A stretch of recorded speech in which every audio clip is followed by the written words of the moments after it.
to feel really confident as you're walking forward.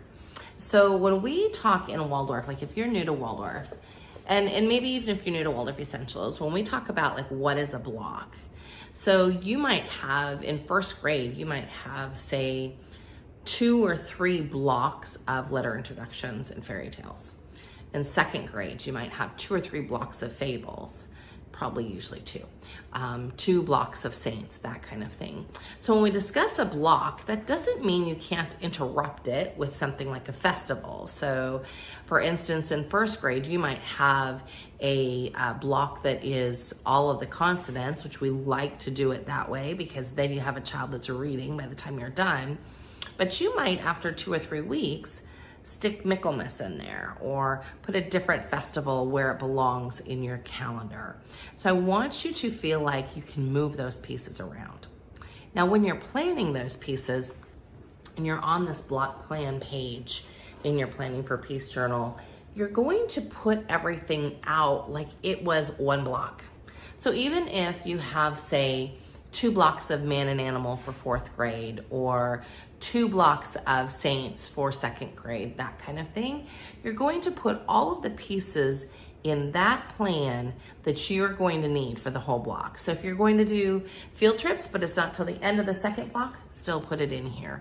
You don't need to use 2 different pages for this.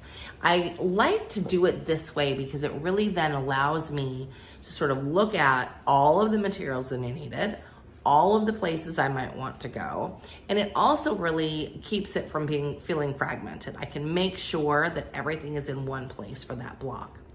So then once you have that block planned out, you're going to go to the next pages, which is sort of laying out your blocks by week. Even if you're using our curriculum, I think it's super helpful to do this portion because then you can see where, you might have a birthday in there or something else that needs to go in that week and it might make you split up a few things. So keep that in mind as you're laying out this next piece. If you're laying out, say, a 1st grade block and, there are 9 weeks or more, then you are going to need these 2 pages. Plus you're going to need at least 1 other page. So you'll need the next set of pages from your block plan. Don't be afraid to make this planner your own. Don't be afraid to ask questions about it. Hop over into the group and ask questions. Grab us on social and ask us questions. I want you to really feel like you can sort of take this concept of blocks and really play with it. The block really is a specific amount of time when you are covering a good amount of content, and that might be split up into 2 or 3 times. So again, in the upper grades, you might have 2 or 3 history blocks. You're breaking them up into segments, and you might be able to really then get all of those things together for that block as you're laying out the block plan. We really want you to be able to do that so you feel like you've got the whole thing there all in one place. You can take a deep breath and then you move on to the next block and do the same thing there. So I hope that helps answer some questions.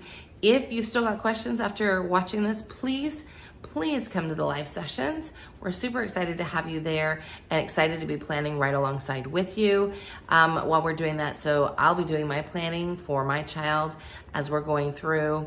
And it really allows us as a community to share resources that we found helpful for each of the different blocks. It allows you to ask questions like, hey, I was looking for a book for X, Y, and Z. And what's beautiful is you have the entire community there that can say, hey, I actually used this book when I was doing that, or, oh, this one over here is really good, but it's out of print, that kind of thing. So we want you to be able to really come and enjoy the community in that way.